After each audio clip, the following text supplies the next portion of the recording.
This is the Global Podcast Network, where executives and professionals connect, share, and inspire. Stay tuned for the conversations that drive success.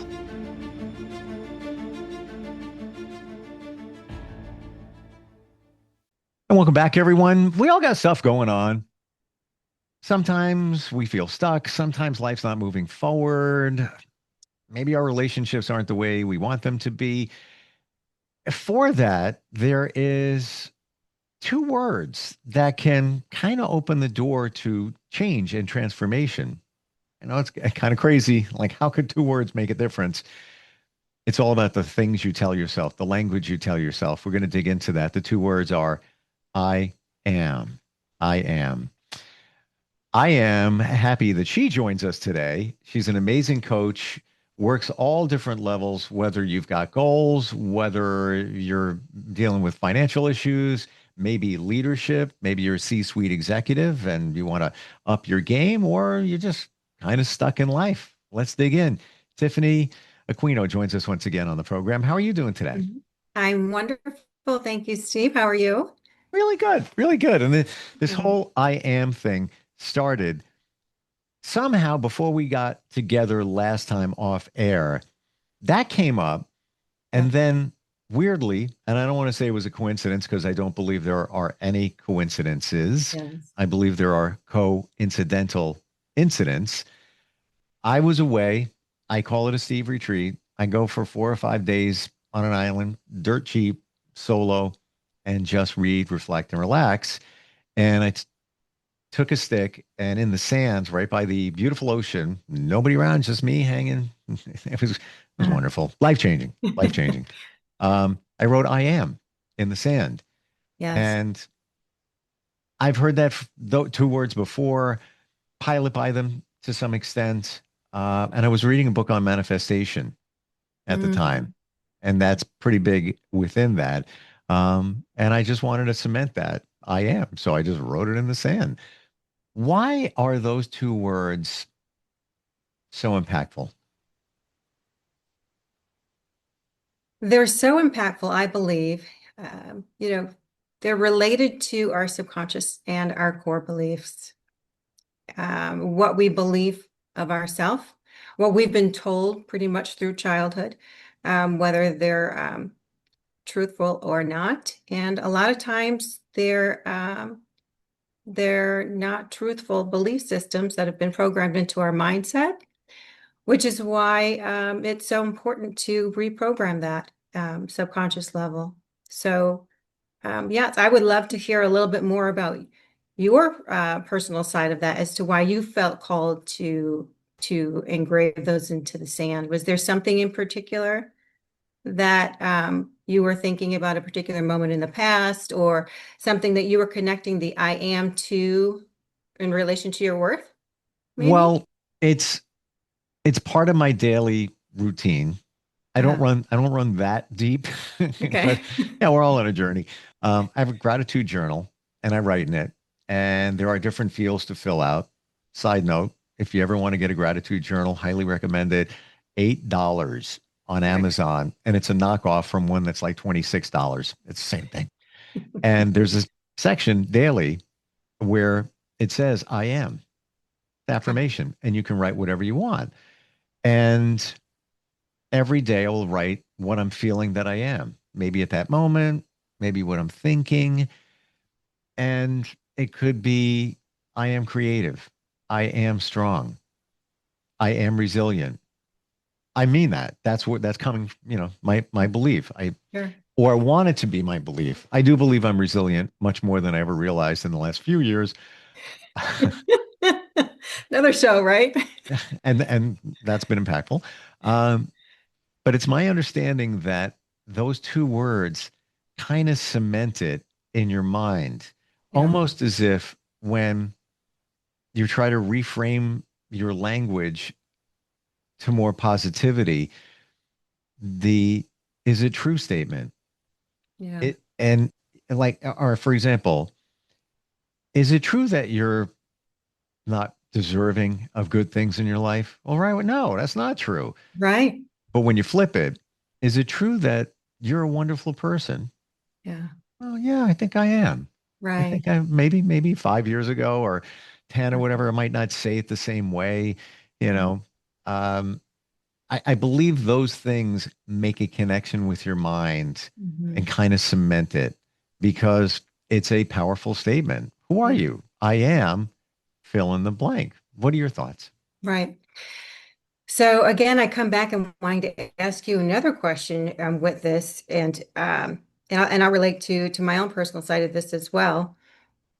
When we hear these words, I am, it's empowering, right, Steve? I mean, when you, like you just said, it's so simple, Yeah. right? And it kind of sounds very elementary, to be Yeah. frank with you. When I first told, I'm like, but this is quite silly, really. I But get right. right? Did you feel the same way? Totally. Totally. Yeah. Yeah. So, and it's kind of like the gratitude journal thing too. It took me a while to pick up on that and to really think, okay, thank you for this. I'm grateful. Like it feels very elementary. At the same time, though, for me, when I was practicing it, after about my third I am or my third I'm grateful for this, it really started to do something inside of me personally. It when they say that the science side of it, helps trigger the serotonin and dopamine levels, and then which are the happy hormones, it truly does. I don't know anything any deeper than that, quite frankly, because I'm not a scientist, but Hmm. it does matter. And Yeah. the words that we tell ourselves, the words I told myself growing up, the words that I was told about myself growing up, were very much untrue.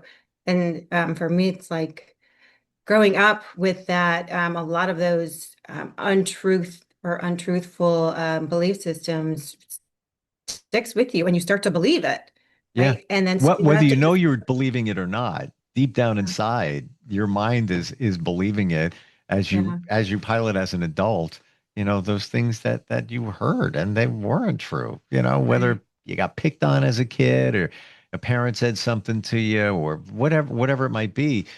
right, I believe we don't realize it, but it's in your mind. yeah, It's floating around in there, and it's almost like it's pressing the buttons and controlling the levers of how you act as an adult, but you don't know it. absolutely, right. And then what part of you actually hurts and aches when you're programmed for those unbeliefs, those, like you said, when you were younger, you were being bullied on the playground, right?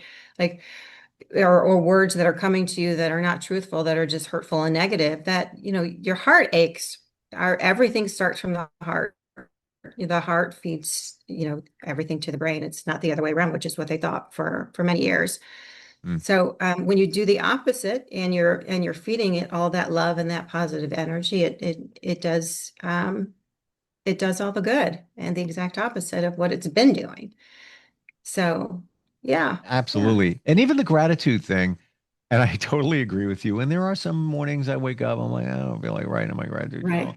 And but then nighttime comes, I'm like, well, I have no excuse. I'm just, getting ready for bed, hanging out. I'm like, all right, let me grab this, let me do it. Yeah. But where I find it's impactful is when situations come up, and they will. It's called life. Yeah. And you get a little challenge. Maybe you get some information that's not great or whatever it might be. And then you're starting to slide down that negative rabbit hole. And I don't want to, I don't want to say that, oh, sunshine, roses, lollipops, and, unicorns and Exactly. all of that. We I want to know be it's, real. yeah, I try to keep it real, but at the same time, when you start taking stock in the good stuff, and it could be the littlest thing, it's like, Hmm. all right, it's not that bad as you think it is. It really isn't. Right. Things can be challenging, but I guess it's, here we go, cliche, looking Mm-hmm. on the bright side. But Hmm. there is. There, Hmm. if you look a little bit deeper, and then there's many that believe that if you practice gratitude, that the universe will bring you more of that good stuff. Right. Shouldn't be a reason that you're doing it, but hey, Right. if Right. that's another That's a product of start. it, yeah, I'll take it. Whatever you got, bring it on here.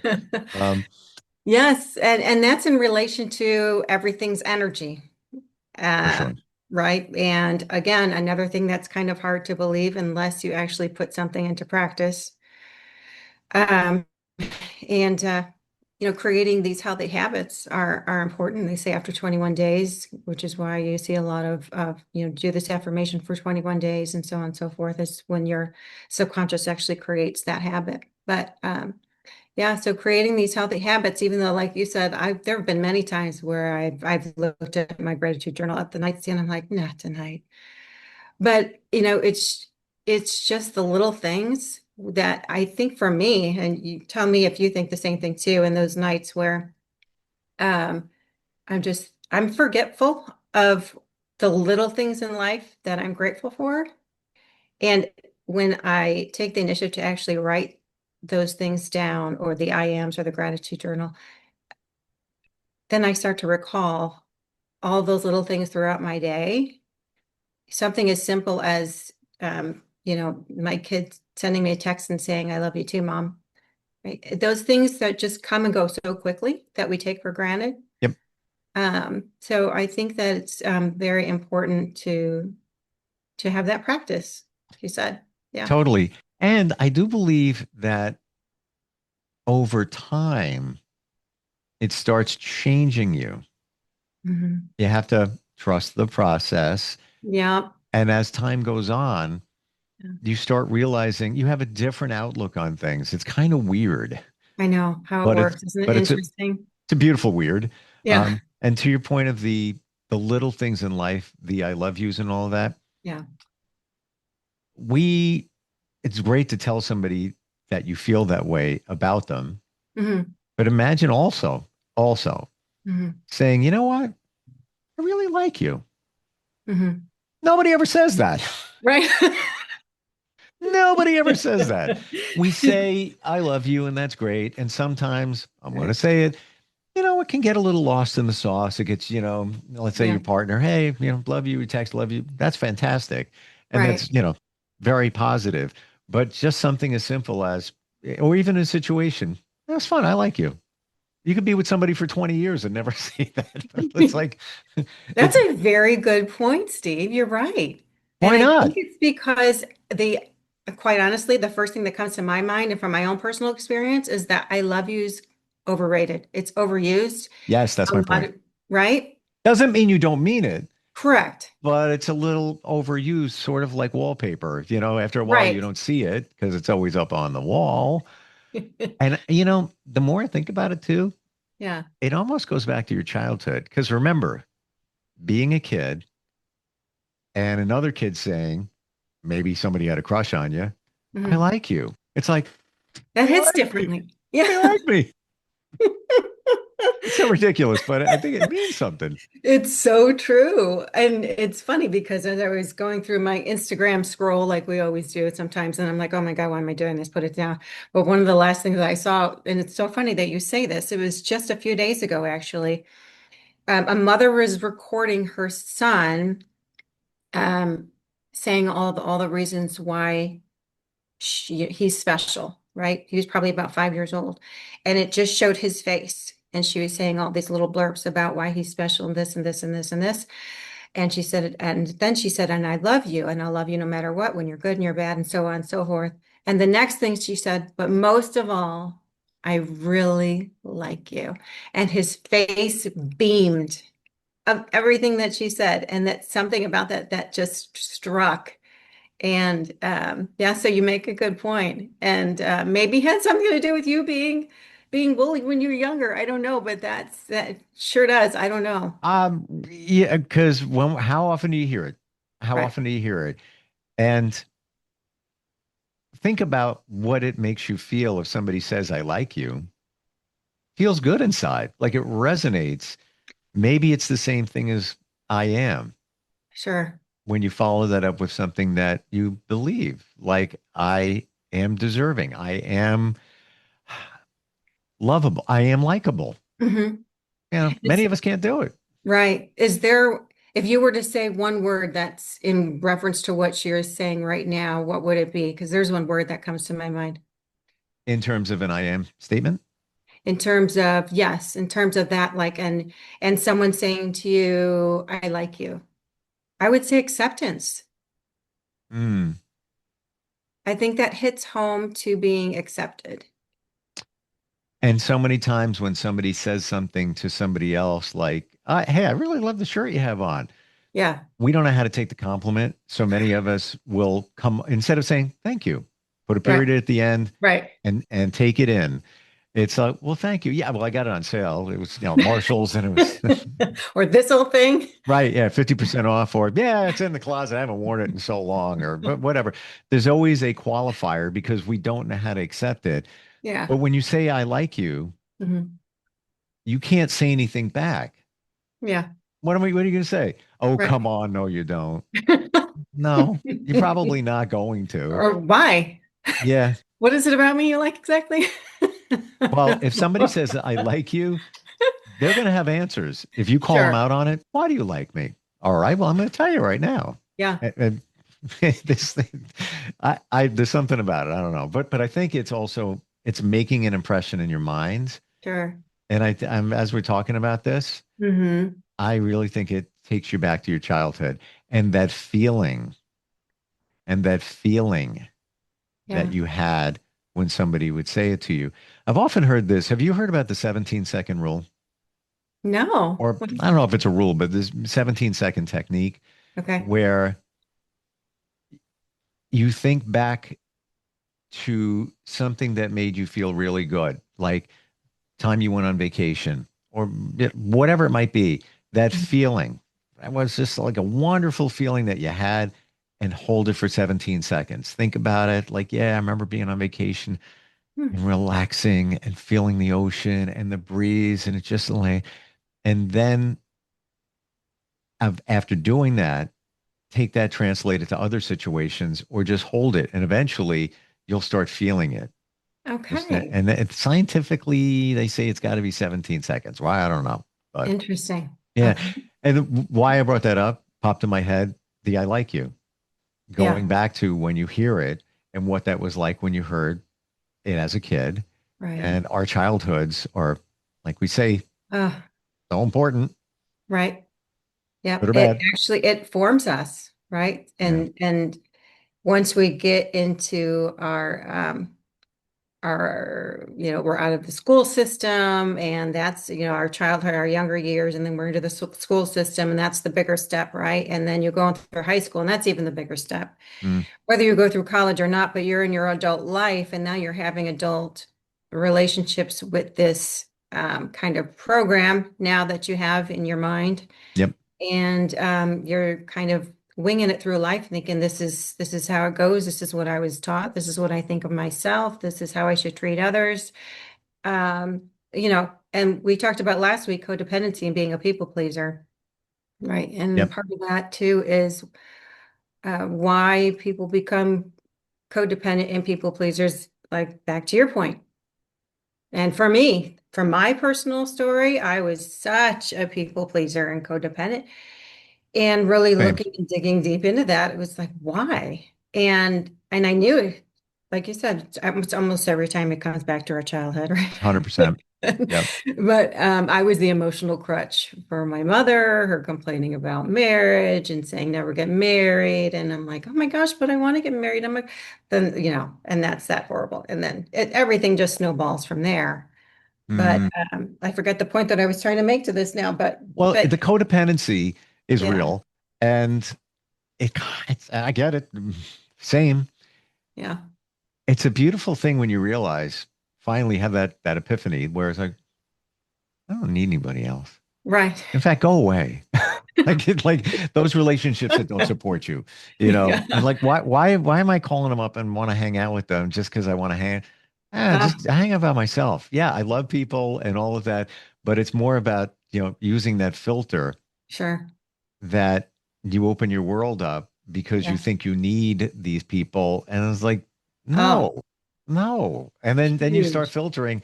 Well, then there's that one. Then that one's toxic, but I still hang with them. And like, Right. no, just no, no, no, no, no, no. Right. You don't need And them. then did you ever realize, but then if I start pulling all the weeds, I won't have any friends left. Well, there's that fear, but Right.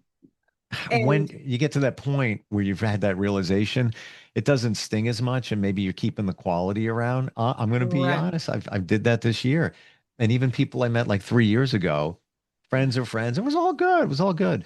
But I just looked and was like, that's not what I thought they were. Not that's who they are. And that's not a bad thing, but it's not doesn't align with me and what my goals are. I thought it Completely. might, but no, no, they're cranky. They're that doesn't work. Right. And we're always evolving, right? So I Yeah. assume that's not Yeah. the first time in your life that you've done that, I assume, right? When can you remember how old you were the first time you decided to take and reflect on a situation in your life, on your friend group, and just be like, you know what, I'm kind of done with, feeling like I need to have this person or that person, and I'm good with kind of letting this go. 3 years ago, Yeah. maybe 4 or 5 tops. And well, it came clear in going through a divorce, which Yes. somebody said to me, and she's a therapist, and I've known her since I was a teenager, Okay. friends, and she says of the other half, the people around the other half, Yeah. those people don't support you. They don't serve you anymore. And I was like, oh, that sounds horrible. Like, Yeah. that was family. Yes. But that was then, this is now, that they don't serve you anymore. And I felt like, the king on the hill, like, you be gone. You don't serve anymore. But it's true. It And is. it's Tiffany, it's true because of what you said. We're always evolving, Yeah. or should be. Right. And if you were to think back in retrospect, if you had clung to those people that you were told that don't serve you, if you had clung to them, right? If you had that anxious attachment style, if you felt that you needed to be needy and do you feel that that would have served you? No. Interestingly, if you do some soul searching deep down inside, I believe when we look back, Yeah. pulling some of the weeds, Yeah. that they never served you in the beginning. Oh my goodness. Such a beautiful point. I love it. They really never did. For because of certain situations, and I'm not talking about, marriage, whatever. Could Right. even be a business partnership. You did it Right. because it sounded like you should be doing it, but really, when you look back, what was I thinking? That doesn't that really isn't who me, but maybe you didn't know who you were then. Correct. Yes. No. And oh, I totally feel you. I completely understand going through the divorce. And soon as I went through that divorce, as it was in that process, and everybody left. I mean, they just poof. Yeah. Yeah. And it was a big wake-up call for me. And I realized, well, actually looking at each one of those, what I called friendships, I thought, actually, they really weren't my friends. They were more acquaintances than anything. Yeah. And so it was certainly a good thing. It hurt and it stung, and it was a huge wake-up call, and it was like a big Mack truck to hit all at once because it was a big group of people, but it's a very good spiritual awakening. 100%. Yeah. It is, but you don't. It takes time to figure it out, learn it, and work. Listen, I didn't do it alone. I had people like you. I really mean that. That to wake you up and make you see things that you don't see, Right. through coaching, therapy, all of that. Yeah. I don't believe you can do it alone. You Oh can't. gosh. No, no. And if even if you don't have the right people around who have the knowledge to help you, right? There are always resources out there. Sure. And so just taking the initiative um, to do that, Mm, or simply just having a phone call with somebody who doesn't have that kind of knowledge, who just says, I like you. You're good. I got your back. sure. Sure. Right? Even the stuff we're talking about, the I am and the gratitude and all of that, unless you hear people explain how it's changed their lives, Yeah. and I feel everybody's got a story we learn from other stories. Hmm. I could read something and see the I am like, come on, like, wait, wait, wait. But when you start hearing it, then you start like, okay, well, I'm going to try that. Um, Right. how do we connect with you if somebody's looking to change? Figure out who they are, all of that, accountability. How do Yeah, they connect with you? sure. They can connect with me two ways, either on Instagram at Tiff, Tiff Aquino, Aquino coaching, or my website, which is Tiffany Aquino coaching.com. Tiffany, of course, two F's, and Aquino, Aquino. I Yes. am grateful that we had this conversation today. Likewise. Thank you Yeah. very much for your vulnerability and sharing your personal story as well. So And the thank same with you. you. And your superpower is you ask questions Oh, and the right ones. oh, very good. Thank you. Seriously. I Like appreciate it's that. kind of refreshing. And what comes from a question, some exploration, thought, and all of that. Oh, yes. A person, like you said, a person's story. Everyone's got a story, and I love that and connecting that way. Yep. Yes, All yes. right. We'll connect next time. Thanks for being here today. Thank you so much, Steve. Appreciate it. Take care. We'll be right Okay. back. This is the Global Podcast Network, where executives and professionals connect, share, and inspire. Stay tuned for the conversations that drive success.